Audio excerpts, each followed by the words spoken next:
Gloire à Dieu.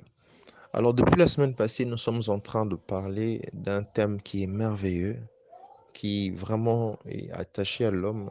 Comme je l'avais dit la semaine passée, et je pense que c'est pas la première fois que je le dis, j'aime bien dire souvent que l'homme est esprit, et cet esprit possède une âme, et l'esprit et l'âme habitent dans un corps. Donc, l'enseignement que nous sommes en train de voir depuis la semaine passée touche l'homme dans sa globalité, c'est-à-dire l'esprit, l'âme et le corps. Parce que nous savons que nous avons besoin que les trois parties qui forment l'homme, que ces trois parties soient au contact de la délivrance. Parce que lorsque trois parties est au contact de la délivrance, l'homme dans son intégralité, dans son entièreté, il est libre, il peut avancer, il peut réussir, il peut vivre de choses excellentes dans sa vie. Et vous savez, il y a ces choses qui sont vraiment d'ordre spirituel, d'ordre surnaturel. Si on ne sait pas détecter ces choses afin de les renverser, ces choses vont nous renverser encore et encore et encore. C'est un peu comme quelqu'un qui est en souffrant, qui souffre de la malaria. Si la personne ne réalise pas que voilà, je dois prendre le médicament contre la malaria et que la personne est en train de traiter simplement les symptômes, voilà, je fais la fièvre, je prends le médicament contre la fièvre, il va tout le temps en train de prendre des médicaments, mais le vrai problème va rester. Donc, être chrétien, partir à l'église, c'est bien. Mais lorsque tu n'as pas compris ce que tu dois saisir ou renverser dans la prière, tu seras un peu comme cette personne-là qui ne touche pas le problème à la source. Amen, amen. Et donc, depuis la semaine passée, nous sommes en train de parler de ces points à la conquête du surnaturel parce que je dois conquérir ce qui est à moi, mais qui se trouve dans une dimension cachée, une dimension que l'œil naturel ne peut pas voir. Je dois conquérir ma bénédiction qui est sur le plan spirituel. Je dois devenir d'abord dans le spirituel avant de devenir d'abord dans le physique. Ensuite dans le physique, j'allais dire. Lorsque Jésus est venu au monde, le roi mage, bien de magicien parce que c'était de magiciens, ils ont vu son étoile briller. Ils ont vu, voilà, c'est un roi. Ils ont vu qui était Jésus spirituellement et lorsqu'il sera cloué à la croix, par, je sais pas, par mépris, par moquerie, on va écrire, il disait qu'il était le roi des Juifs. Et il pensait se moquer, mais c'était une vérité. Mais j'aimerais juste attirer l'attention. On a vu ça sur le plan spirituel. Et physiquement, ça s'est manifesté. Aujourd'hui, nous confessons que Jésus est roi de rois, Seigneur de seigneurs. Donc, c'est vraiment la même chose. Il y a de ces choses que tu vas vivre dans ta vie si tu parviens à le posséder dans la dimension surnaturelle. C'est comme ça que la semaine passée, nous avons parlé des autels. J'espère vraiment de tout cœur que nous avons tous appris comment renverser les autels. Nous avons tous appris comment vraiment faire un sacrifice pour renverser et bâtir les autels. Et vraiment, je pense au nom de Jésus que nous avons appliqué ces enseignements. Alors, aujourd'hui encore, nous allons avancer par la grâce du Seigneur. Parce que voyez-vous, il n'y a pas que des autels qu'il faut renverser. Il y a aussi des esprits familiers. Et des esprits familiers, mon frère, ma soeur, il faut faire très, très, très attention. Car ce sont des esprits qui peuvent te fermer non seulement la porte de la bénédiction, mais aussi la porte du ciel. Gloire à Dieu. Je viens de vraiment d'envoyer ces versets et je vais nous demander de pouvoir lire ces versets parce qu'on va vraiment travailler ces versets tout au long de la semaine. Il y a ces choses qu'il faut connaître. Alors, lorsque nous parlons des esprits familiers, j'aimerais vraiment que nous puissions comprendre que ce sont des démons qui errent sur la terre, mais qui ne errent pas juste pour errer parce que manquant d'objectif, manquant de but. Ce qui est bizarre, il y a des chrétiens qui vivent sans objectif, il y a des gens qui vivent sans objectif, sans but. Ils errent ci et là, ils savent pas ce qu'ils doivent faire, ils connaissent pas la volonté de Dieu pour eux. Mais écoutez-moi, il y a des démons qui sont plus organisés que beaucoup de personnes. Alors, les esprits familiers, comme je suis en train de dire, ce sont des démons qui errent sur la terre et qui ont comme objectif d'éloigner l'homme de Dieu par le combat ou par toute forme de ruse. Pourquoi est-ce qu'on les appelle familiers? Dans le mot familier, il y a le mot famille. Ce sont des esprits qui sont tellement proches de l'homme, qui partagent les quotidiens des hommes, qui partagent même les moments qu'on peut qualifier intimes des hommes, des moments où tu partages qu'avec ta famille, des choses que tu fais en secret, et ils le savent. Et d'autres personnes même disent, voilà, je chasse loin de moi tout démon de contrôle. Parce que dans son subconscient ou dans sa conscience, l'homme a pu comprendre qu'il y a ces esprits qui sont tout le temps derrière ce que je fais. Ils prennent ce que je fais et détruisent ça. C'est pourquoi ce que j'entreprends reste sans effet, sans impact. Et donc, on va prendre ces textes, je vais lire et puis je vais expliquer. Je suis dans Ephésiens chapitre 6, les versets 10 au verset 13. Au reste, fortifiez-vous dans le Seigneur et par sa force toute puissante. Revêtez-vous de toutes les armes de Dieu afin de pouvoir tenir ferme contre le risque du diable. Car nous n'avons pas à lutter contre la chair et le sang, mais contre les dominations, contre les autorités, contre le prince de ces mondes de ténèbres, contre les esprits méchants dans le lieu céleste. Quand on dit lieu céleste, c'est aussi dans le spirituel, dans le surnaturel. C'est pourquoi prenez toutes les armes de Dieu afin de pouvoir résister dans le mauvais jour et tenir ferme après avoir tout surmonté. Vous voyez ici, la Bible est en train de dire que nous n'avons pas à lutter contre la chair et le sang. Or, la lutte commence dès l'instant où tu as accepté Jésus. Il y a la persécution qui arrive, il y a des portes qui se ferment, il y a le diable qui fait des son mieux pour que tu retournes en Égypte, te disant que voilà, quand j'étais dans le monde, ça allait. Quand tu étais encore dans telle vie, là, ça marchait. Mais depuis que tu es devenu chrétienne, là, voilà, même ça, là, tu manques. Même la lotion pour ta peau, tu manques. Vraiment, c'est fini pour toi. Tu fais pitié. Vous voyez? Alors, parfois même, le diable est passé par deux personnes pour nous faire vraiment du mal. Mais en réalité, c'est pas la personne. Il y a un esprit derrière. Les esprits familiers sont des esprits, comme la Bible dit, des esprits qui fonctionnent par la ruse du diable. Souvenez-vous, il est écrit ici, afin de pouvoir tenir ferme contre les ruses du diable. Et ce sont des esprits qui ne sont pas simples, qui ne viennent pas sans autorité. La Bible dit que ce sont des dominations, des autorités, des principautés, des esprits méchants. Et donc, ce sont des esprits, lorsqu'ils viennent pour saboter ta vie, ils ne viennent pas pour blaguer. C'est pourquoi j'aime dire aux gens, quand tu pries pour ta vie, ne blague pas. Parce que le démon qui cherche à te détruire, il ne blague même pas. La Bible dit que ces esprits sont rusés. Vous savez, quelqu'un qui est rusé est une personne qui peut t'amener à faire des erreurs. Là où tu étais sûr que ici, je ne ferai pas des erreurs. Quelqu'un qui est rusé peut te convaincre. Tu vois ce que tu tiens là, entre tes mains, ça ne fonctionne pas. Ce que moi je te donne, c'est ce qui fonctionne. Et si seulement tu l'écoutes, c'est fini pour toi. Quelqu'un de rusé, frères et sœurs, peut venir te dire, tu vois ce que tu possèdes là, ce n'est rien, tu ne possèdes rien, tes mains sont vides pour te voler ce que tu as. Souvenez-vous de Genèse chapitre 3, on voit le diable s'incarner dans le serpent et la Bible dit que les serpents étaient les plus rusés. Il va venir faire du chantage à Ève et Adam, leur faisant croire qu'ils n'avaient pas ce qu'ils pensaient avoir et qu'ils devaient chercher à avoir ce que Dieu leur avait caché. Or, derrière ça, il va voler la domination qui était à l'homme et assujettir l'homme. C'est comme ça qu'un esprit risé travaille. Et ces esprits familiers sont risés. Des esprits risés. Donc si tu ne fais pas attention, ce sont ces esprits qui peuvent t'amener à détruire la bénédiction qui est à ta portée. C'est d'ailleurs ce que beaucoup de gens font aujourd'hui. Ah, mais je ne comprends pas. J'avais tenu l'argent. Mais comment j'ai gaspillé l'argent comme ça? Je ne me souviens pas avoir fait des dépenses colossales, mais c'est quoi le souci avec moi? Des esprits risés, des esprits familiers. Et encore, il faut connaître, comme je viens de le dire un peu plus haut, que les esprits familiers ont pour but d'éloigner l'homme de Dieu. de séparer l'homme de Dieu. Et nous savons que ce sont des esprits rusés.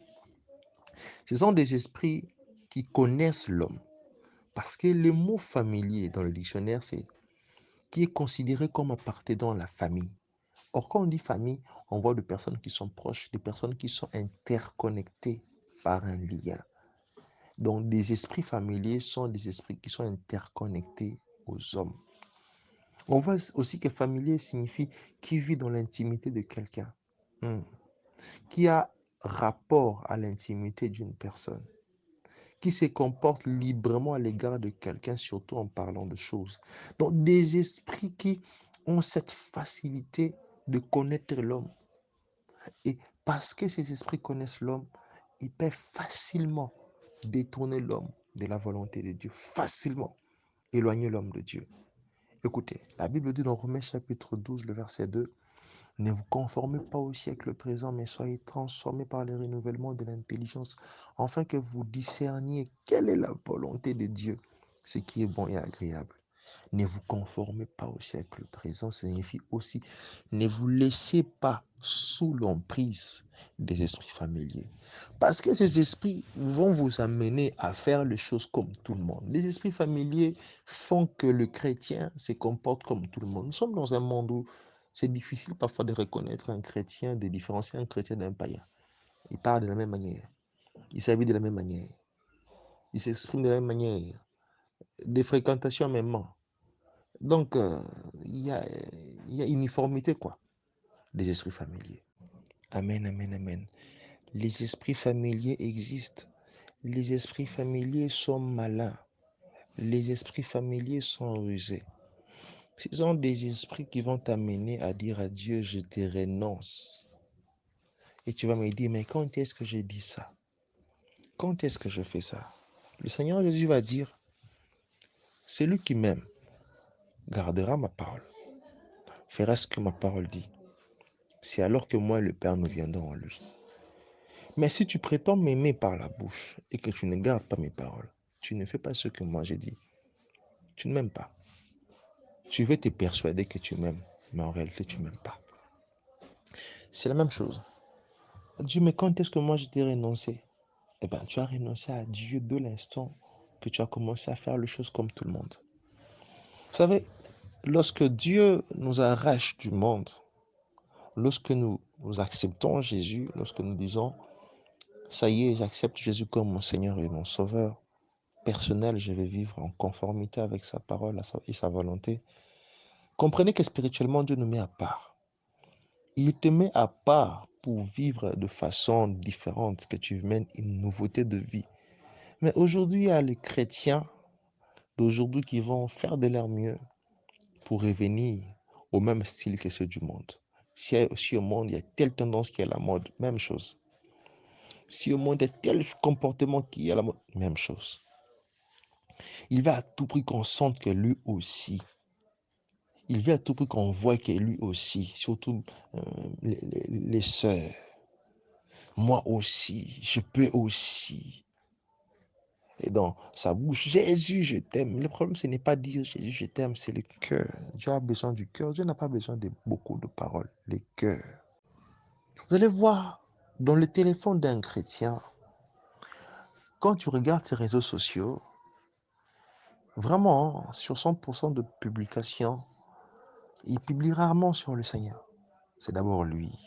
Quand il a acheté cette nouvelle voiture-là, c'est lui. Quand il a acheté cet habit-là, c'est lui. Quand il a trouvé ce travail-là, ils vont sentir, j'ai trouvé ce travail. Il a voyagé, ils vont sentir. Va dans TikTok, tu vas voir, ils vont sentir. Mais combien de fois présentes-tu Christ au monde parce que tu es sauvé pour sauver? Tu es sauvé pour amener plusieurs dans la lumière. Il y a des chrétiens qui, lorsque tu regardes dans son téléphone, il y a ces chants-là profanes qui est là. Non, mais tu sais, moi j'aime ça.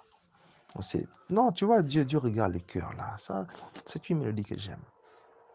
On retrouve aujourd'hui, on peut mettre un téléphone. Vous savez ce qui est le plus triste, c'est que on peut mettre 10 téléphones devant toi. On te dit, choisis le téléphone qui appartient à un enfant de Dieu. Tu auras même du mal à choisir.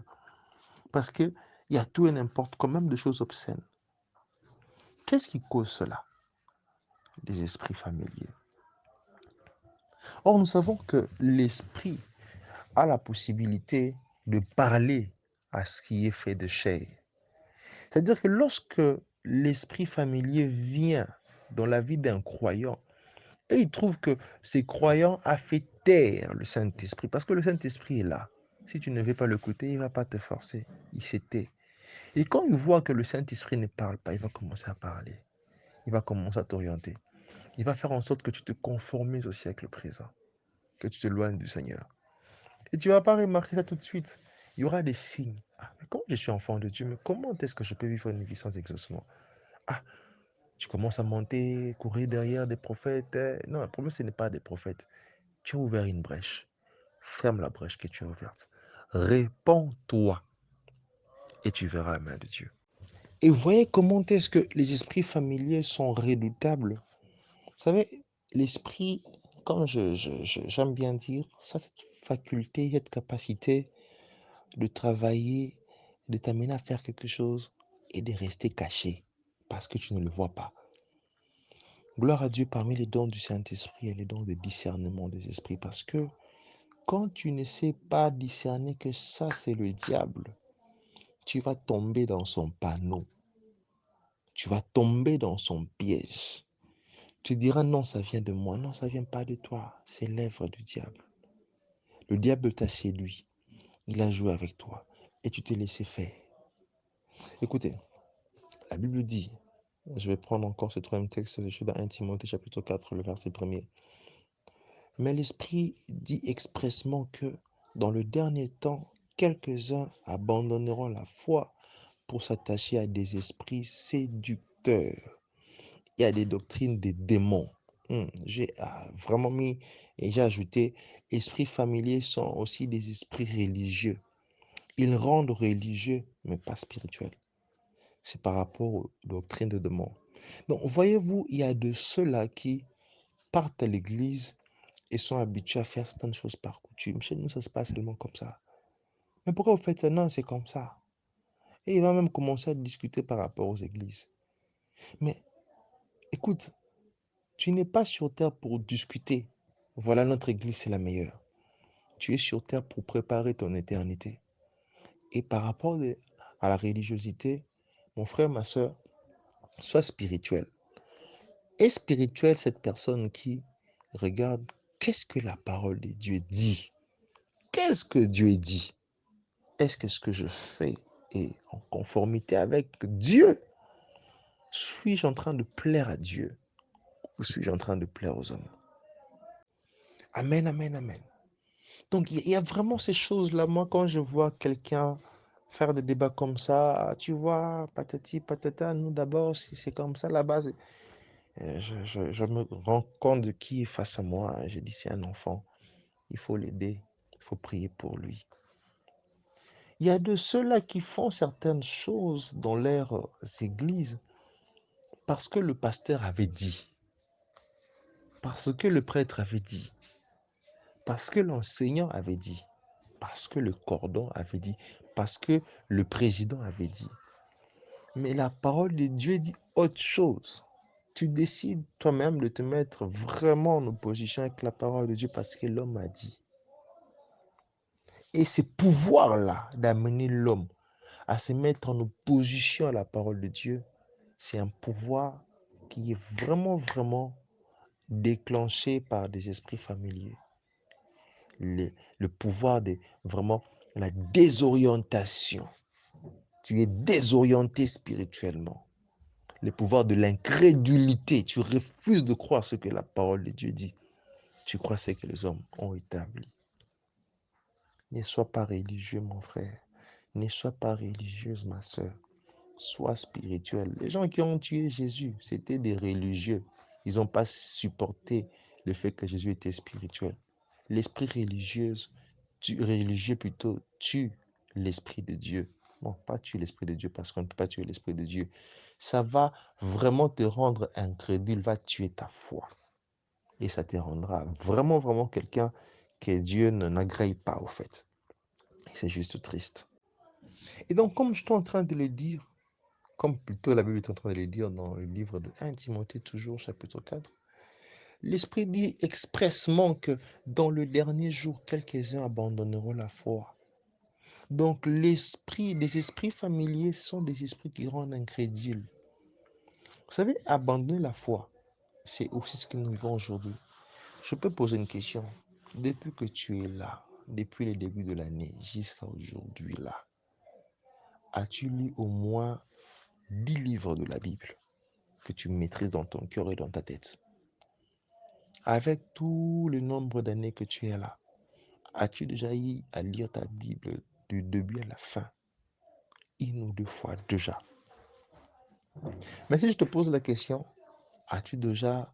Est-ce que tu peux me raconter telle série là qui passe dans telle chaîne là? Tu connais l'histoire du début à la fin, tu vois. L'acteur principal s'appelle comme ça. Ah, l'histoire c'est comme ça. Et puis on va faire ça à ses enfants. Ah, tu vois d'ailleurs, tu connais. Mais la parole de Dieu là, tu connais pas. Ça aussi, c'est quelqu'un qui s'éloigne de la foi. Parce que la foi vient de la parole de Dieu que nous lisons, qui résonne dans nos oreilles, dans notre cœur. Et le Saint-Esprit est en train d'avertir que dans les derniers jours, les gens vont abandonner la foi. Et beaucoup de gens vont s'attacher à des esprits séducteurs. C'est-à-dire, ils vont se laisser emballer par des esprits familiers. Et quand tu t'attaches à des esprits séducteurs, tu te détaches de Dieu. Vous savez, les esprits familiers, mon frère, ma soeur, c'est un danger de chaque jour. Parce que ces esprits peuvent t'amener à dire à Dieu, ah, moi je t'avais servi, je fais des miracles en ton nom, je fais ceci. Et Dieu te dit, je ne t'ai pas connu, tu m'avais quitté, tu as oublié, hein? Tu étais parti, tu avais suivi des esprits familiers. Et c'est juste triste. Et ces textes, demain je vais l'expliquer en profondeur. C'est vraiment un texte qui est tellement attaché au nombre, au chiffre, au nombre de la bête, c'est-à-dire les 666. Je vais vraiment l'expliquer demain. Vous savez, la Bible va dire, sache que dans le dernier jour, il y aura des temps difficiles. Pas parce que Dieu veut rendre les temps difficiles. Nous sommes en train de vivre des temps difficiles, où c'est compliqué. Pas parce que Dieu, il est devenu tellement méchant qu'il veut rendre les choses compliquées. La Bible dit, car les hommes seront égoïstes, amis de l'argent, fanfarons, hautains, blasphémateurs, rebelles à leurs parents, ingrats, irréligieux, insensibles, déloyaux, calomniateurs, intempérants, cruels, ennemis des gens de bien, traîtres, emportés, enflés d'orgueil, aimant le plaisir plus que Dieu, ayant l'apparence de la piété, mais régnant ce qui en fait la force. Éloigne-toi de ces hommes-là, parce que si tu ne t'éloignes pas de ces hommes-là vont t'enrôler. Pourquoi tu dois t'éloigner de ces hommes-là? Parce qu'il y a un esprit ou il y a des esprits qui agissent dans ces hommes. Et les esprits familiers sont le fléau de vraiment ces siècles. C'est le fléau qui dérange l'Église en ces moments à un point, vous n'avez pas idée, de sorte que il y a beaucoup de choses bizarres qui se produisent dans des églises. Voilà, il y a tel homme de Dieu qui abuse de fidèles. Voilà, il y a tel frère qui a fait telle chose. Il y a tellement ces bêtises qui aujourd'hui font la hymne des informations. Les gens se permettent de salir les églises, de toucher au témoignage du Seigneur, de sa parole, à critiquer les églises. Pourquoi? Eh bien, parce que il y a de ces personnes qui se sont laissées conduire par des esprits religieux. Et il y a même, waouh, que je fasse grâce, il y a même dans le ministère d'autres personnes pensant travailler avec le Seigneur, ne voulant pas suivre ce que Dieu dit. Moi je vois des choses, moi je reçois des messages. Vous savez, les esprits familiers sont des esprits, comme je l'ai dit, d'autres personnes appellent ces esprits des démons de contrôle. Ils contrôlent la vie de plusieurs. Et lorsque toi, tu veux vraiment à tout prix voir et que tu ne suis pas le principe de dire, moi, je vais voir, moi seulement prophète, un esprit familier peut venir s'incarner en toi. Il reçoit les informations des autres esprits familiers. Il te dit, voilà, telle personne, ce jour-là, elle était allée faire ça. Et toi, tu dis, non, je reçois le message. Je vois, tu as fait ça. Et puis, ça tombe juste, prophète. Non, c'est pas prophète. Tu fais vraiment partie de ceux-là que le Seigneur va dire, je ne t'ai jamais connu. Les esprits familiers sont des esprits qui vont t'amener à prendre des raccourcis dans les choses de Dieu, des raccourcis dans la vie chrétienne, te disant que tu vois, tout chemin mène à Rome. La bénédiction là, c'est tout le monde là, en t'éloignant du principe que tu as établi. Quand tu vois une bénédiction arriver devant toi, si cette bénédiction ne respecte pas les principes que tu as établis, fuis-les. Amen, amen, amen. Ce soir, nous sommes que dans l'introduction. On n'a même pas encore avancé à 10%. Mon frère, ma soeur, il y a beaucoup de scandales qui se font aujourd'hui. Derrière ces scandales-là, il y a des esprits cachés dans le noir, des esprits familiers. Ce sont des esprits qui sont vraiment au courant de ce que tu fais. Ils prennent tes informations, ils partent donner ça au monde de ténèbres. Et quand tu n'as pas une vie de prière solide ou bien vraie, tu remarqueras tout ce que tu fais, ça devait marcher et puis au bout d'un moment, ça ne marche plus. Mais c'est quoi le souci?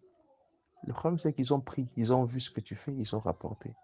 Et le combat est venu. Et quand le combat est venu, ça t'a trouvé léger. Les esprits familiers, si tu veux le renverser, la première des choses, il faut être ancré dans le Seigneur. Et nous allons prier le Seigneur. Avec ces quelques minutes qui restent, nous allons prier que Dieu te donne d'être ancré en lui et dans sa parole. Celui qui est ancré dans Dieu et dans sa parole, même si les vents soufflent à gauche ou à droite, la personne reste inébranlable. Il ne bouge pas. Il n'est pas secoué à gauche ou à droite. Dieu est sa force. Est-ce qu'on peut prier?